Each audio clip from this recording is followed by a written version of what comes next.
Setelah membisu beberapa hari, Menteri Keuangan Sri Mulyani bicara terkait rapat KSSK tahun lalu. Menjelang libur akhir tahun, dua hal terjadi, harga tiket naik dan sulit didapat.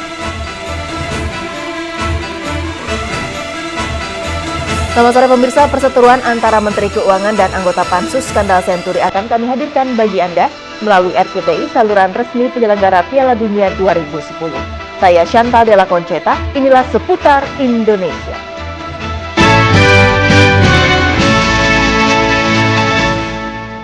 Pemirsa, setelah isu beberapa hari terkait pernyataan yang memojokkan dirinya, hari ini Menteri Keuangan Sri Mulyani akhirnya bicara.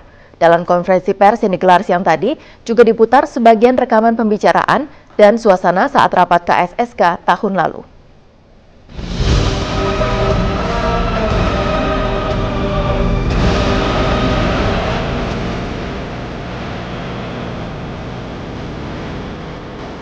Ini adalah suasana rapat Komite Stabilitas Sektor Keuangan (KSSK) yang digelar Jumat malam hingga Sabtu pagi hari, tanggal 21 hingga 22 November tahun lalu. Rekaman suasana ini diputar bersamaan dengan rekaman pembicaraan sebagian dari peserta rapat kala itu. Dalam konferensi pers yang digelar hari ini, kedua cuplikan rekaman ini ditunjukkan pada masyarakat bahwa Robert Tantular tidak ikut dalam rapat KSSK kala itu. Sementara Menteri Keuangan Sri Mulyani kembali menegaskan pernyataan Wapres Budiono kemarin bahwa dirinya tidak pernah berkomunikasi dengan pemilik Bank Senturi, Robert Tantular. Tentu semua tahu yang bersangkutan adalah salah satu anggota panitia angket yang seharusnya hal seperti itu tidak perlu terjadi. Saya ingin menyatakan bahwa saya tidak pernah melakukan komunikasi dalam bentuk apapun. Saya tidak pernah menelpon, saya tidak pernah ditelepon, saya tidak kenal, saya tidak pernah bertemu dengan seorang yang bernama Robert Tantular. Tentu saya berharap bahwa penyelewengan seperti ini, apalagi dilakukan oleh anggota Dewan yang terhormat, dan akibat dari keterangan palsu Saudara Bambang Susatyo, anggota panitia angket dari fraksi Golkar, dapat diluruskan, dan saya berharap tidak menyesatkan kita semua yang merupakan suatu fitnah yang keji dan mengalihkan perhatian kita semua. Di sisi lain, Menteri Keuangan Sri Mulyani berharap proses investigasi terhadap kasus Senturi berjalan adil dan transparan dan tidak dikotori oleh motif politik. Terkait pengajuan upaya hukum terhadap anggota Pansus Senturi Bambang Susatyo, Sri Mulyani meminta Bambang meluruskan fakta yang sebenarnya. Jika tidak, pihaknya akan mempertimbangkan proses hukum. Dari Jakarta, Hendrawan Setiawan dan Musjaya melaporkan. Sementara itu, di tempat terpisah, anggota Pansus Hak Angket Bank Senturi DPR, Bambang Susatyo menegaskan pihaknya memiliki bukti lengkap rekaman saat rapat KSSK tahun lalu. Bambang bahkan siap menghadapi gugatan hukum Sri Mulyani. Bahwa kami Pansus telah mendapatkan rekaman percakapan di samping panjang lebar soal KSSK, rekaman rapat KSSK, kami menemukan atau mendapatkan rekaman cuplikan sedikit percakapan antara Sri Mulyani dengan Robert Tantular. Untuk itu saya minta pimpinan Pansus menghadirkan yang namanya Robert Tantular. Saya perlu konfirmasi apakah benar ini ada percakapan dalam menjelang hari bailout itu tanggal 20 sampai 21. Di mata hukum kita semua sama. Walaupun saya punya imunitas, kalau ada panggilan dari pihak wajib, saya akan penuhi panggilan itu. Dan kawan-kawan ini dengan sukarela akan mendampingi saya. Ya, apakah dalam tugas-tugas saya telah melakukan pelanggaran? Karena tugas saya terkait dengan ini adalah menemukan bukti rekaman yang perlu dikonfirmasi. Kalau itu dituduh fitnah, ya nanti kita buktikan saja kan begitu. Proses hukum akan berjalan dan saya akan penuhi itu. Pemirsa, perseteruan ini merebak dan semakin panas setelah seorang anggota Pansus Bank Senturi, Bambang Susatyo, mengungkapkan keputusan penyelamatan Bank Senturi dipengaruhi oleh sang pemilik bank, Robert Tantular. Menteri Keuangan yang juga Ketua Komite Stabilitas Sistem Keuangan KSSK Sri Mulyani langsung naik pitam dan siap menggugat pernyataan Bambang. Wakil Presiden yang juga mantan Gubernur Bank Indonesia Budiono juga bereaksi. Ia membantah keras pernyataan ini.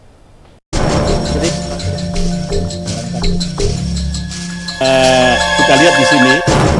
Kehadiran Robert Tantular di Departemen Keuangan saat rapat Komite Stabilitas Sektor Keuangan KSSK berlangsung November tahun lalu sudah diakui semua pihak.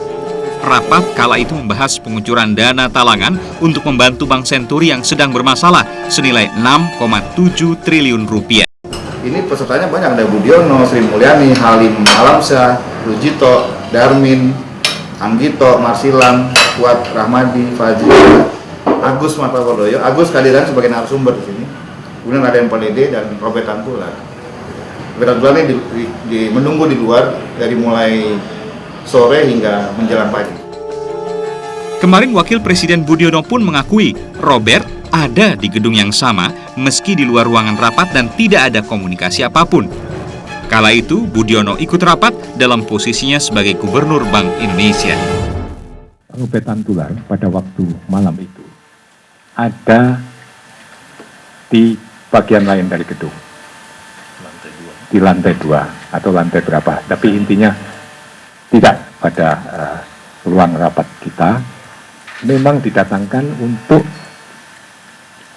mereka pemilik dan direksi itu dalam situasi seperti itu harus siap, tidak boleh pergi kemana-mana kalau sewaktu-waktu ada keputusan-keputusan yang memerlukan tanggung jawab mereka. Mau keluar. Rapat ini dilangsungkan di lantai 3 Gedung Departemen Keuangan sejak malam hingga pagi tanggal 20 hingga 21 November 2009. Sementara Robert Tantular berada di lantai mezanin gedung yang sama. Kini setidaknya ada 2 pertanyaan yang harus dijawab segera. Pertama, benarkah ada percakapan antara Sri Mulyani dengan Robert Tantular di luar rapat? Kedua, benarkah Robert Tantular mempengaruhi keputusan pengucuran dana talangan Bank Senturi yang melebihi jumlah yang direkomendasikan sebelumnya? Selayaknya jawaban dari pertanyaan ini bukan sekedar pernyataan tanpa bukti belaka. Dari Jakarta, Tim Liputan RCTI melaporkan. Pemirsa, sandal Senturi terus bergulir, masyarakat pun kian hari terus disuguhkan banyak drama dan kabar. Yang terakhir, isu perpecahan kabinet menyeruak menyusul desakan pengunduran diri Budiono sebagai Wapres dan penonaktifan Menkyu Sri Mulyani. Benarkah akan terjadi reshuffle kabinet? Kabinet Indonesia Bersatu Jilid 2 dilanda kabar tidak bersatu lagi. Skandal Bank Senturi merebakkan isu perpecahan di Kabinet SBY Budiono.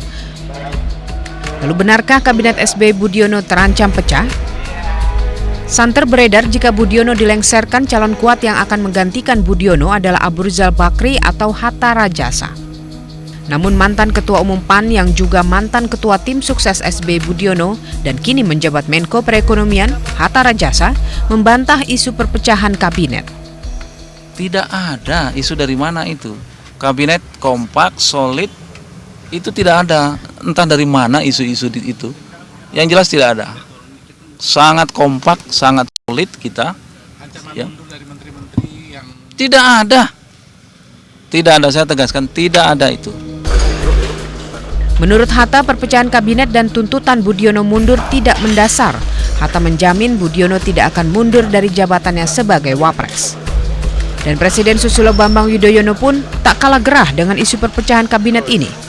Presiden mengecam pihak yang sengaja melontarkan fitnah dan berita dusta untuk kepentingan sepihak. Jangan main-main dengan fitnah, dengan kebohongan, dengan berita dusta, dan sebagainya. Jalankan bersama-sama dan tidak harus selalu diganggu. Dan berbagai tindakan-tindakan yang tentu saja akan mempengaruhi pelaksanaan tugas bagi seorang yang sedang mengemban amanah. Presiden juga meminta semua pihak agar menjalankan politik santun, damai, dan tanpa kekerasan. Lalu apakah kemudian isu perpecahan Kabinet Bersatu Jilid 2 ini akan segera terpatahkan? Kita lihat saja nanti seiring berjalannya proses penyidikan skandal Senturi. Tim Liputan RCTI melaporkan. Senin besok, Pansus Senturi memulai kiprahnya menyelidiki skandal Senturi. Siapa saja yang akan dipanggil Pansus Senturi masih menjadi misteri hingga besok rapat pleno Pansus Senturi dibuka. Besar harapan Pansus akan punya peran signifikan untuk mengurai benang kusut skandal Senturi. Entah siapa yang akan menjadi yang pertama. Yang pasti, rapat pleno perdana Pansus Senturi Senin besok mulai melakukan pemanggilan sejumlah nama yang disinyalir terlibat dalam skandal Senturi. Mantan Kabar Reskrim Susno Duaji disebut-sebut sebagai tamu pertama Pansus Senturi. Susno dinilai ikut bertanggung jawab dalam pencairan dana LPS sebesar 6,7 triliun rupiah ke Bank Senturi. Bukan berarti dipanggil pasti salah, tidak gitu. Tapi ada kaitannya apakah waktu itu ikut mengambil keputusan, apakah juga mengerti dan mengetahui, kan begitu kan. Jadi kita kan mau membuat suatu penyelidikan. Tentu untuk itu kita harus mendapat data informasi dari audit BPK. Selain Susno, mantan Wakil Presiden Yusuf Kala, Wakil Presiden Budiono yang kala itu menjabat sebagai Gubernur BI, dan Menteri Keuangan Sri Mulyani secara berturut-turut akan dipanggil Pansus Senturi. Perjalanan proses penyelidikan skandal Senturi masih panjang. Kapan dan bagaimana skandal Senturi terbongkar harus menunggu akhir dari kerja Pansus Senturi. Sedianya Pansus harus benar-benar memegang teguh amanat rakyat, karena masyarakat tentunya tidak akan mudah dibodohi untuk bisa memutuskan apa yang jadi kebenaran. Tim Liputan RCTI melaporkan. Ratusan kios dan toko di sebuah pasar ludes terbakar sesaat lagi di seputar Indonesia.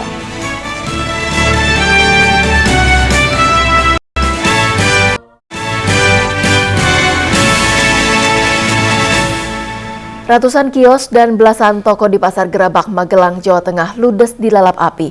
Diduga kebakaran terjadi akibat jerigen bensin milik pengendara motor yang melintas di pasar tersebut tumpah. Pedagang Pasar Gerabak, Magelang, Jawa Tengah gagal menyelamatkan sebagian besar dagangan mereka dari sambaran api. Api dengan cepat meludeskan 310 kios dan 9 toko di Pasar Gerabak. 4 unit mobil pemadam kebakaran milik kota dan Kabupaten Magelang dikerahkan, namun api sulit dipadamkan. Itu gimana mas awalnya mas? Salah satu kios meledak atau gimana mas? Menurut saya ya ada orang beli bensin, tumpah. Terus? Mungkin dia ambil rokok, langsung bakar. Terus menyambar kios-kios gitu ya? Petugas pemadam kebakaran sempat mengalami kesulitan karena pasar tradisional Gerabak tidak memiliki hidran air. Namun akhirnya dalam waktu 2 jam lebih, petugas berhasil memadamkan api. Hingga sore tadi, para pedagang masih mengumpulkan barang-barang yang selamat dari sambaran api. Akibat kebakaran, para pedagang merugi hingga puluhan juta rupiah. Polres Magelang masih menyelidiki penyebab kebakaran ini.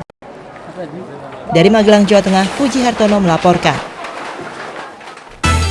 Kami akan kembali dengan informasi lainnya, pemirsa tetaplah bersama kami di Seputar Indonesia.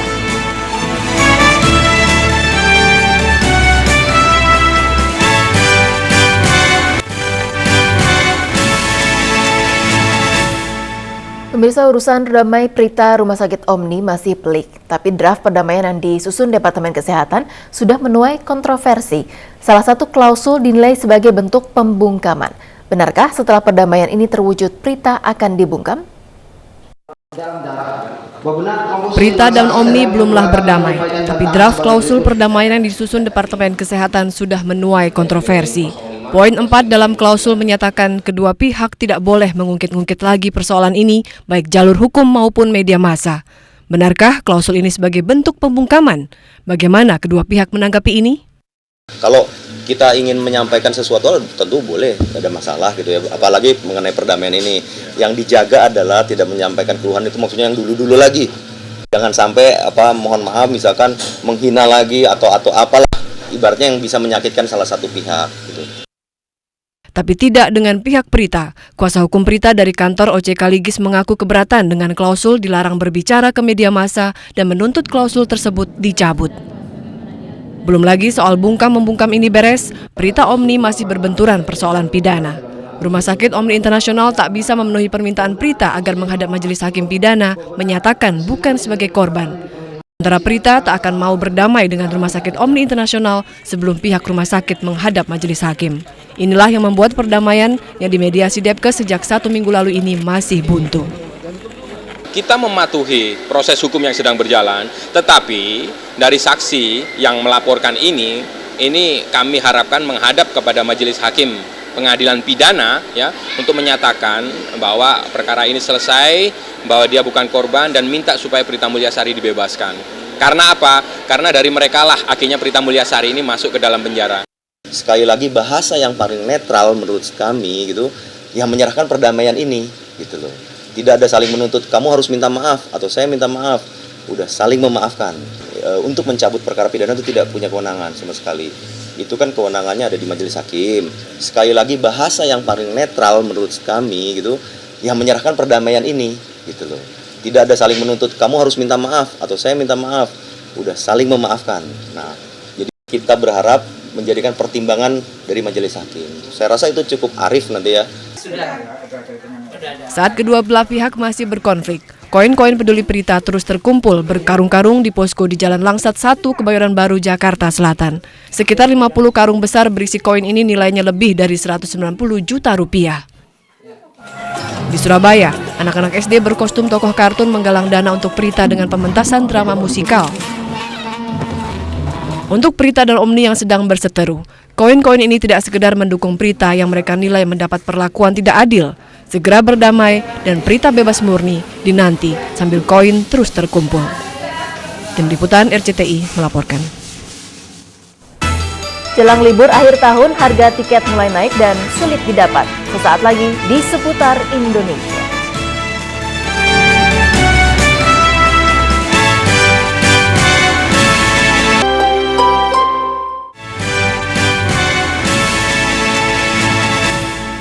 Penjualan tiket kereta api di Stasiun Gambir mulai melonjak menjelang libur Hari Raya Natal dan Tahun Baru. Harga tiket kereta api sudah naik 20%.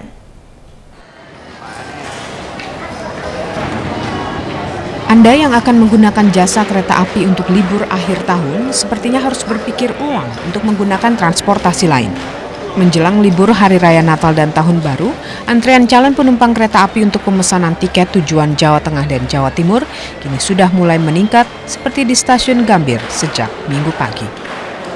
Menurut Wakil Kepala Stasiun Gambir Muhammad Basir, menjelang libur akhir tahun ini penjualan tiket kereta api mengalami lonjakan besar.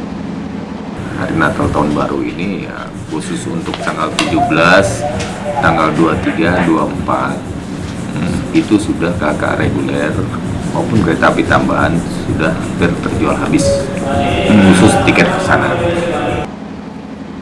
Tidak saja terjual habis, harga tiket kereta api pun kini rata-rata naik 20% dari tarif sebelumnya. Kereta api Argo Wilis jurusan Bandung-Surabaya misalnya menjadi kereta api dengan tarif tertinggi, yakni Rp325.000 per orang, naik dari harga sebelumnya yang hanya Rp200.000 per orang. Untuk mengantisipasi lonjakan penumpang yang akan merayakan Natal, Stasiun Gambir akan menyediakan gerbong kereta api tambahan untuk Argo Lawu keberangkatan 24 Desember. Dari Jakarta Pusat, Abdul Aziz melaporkan. Seputar Indonesia Minggu 13 Desember 2009 berakhir di sini. Selamat menikmati waktu libur bersama keluarga. Saya Chantal Della Conceta. Sampai jumpa.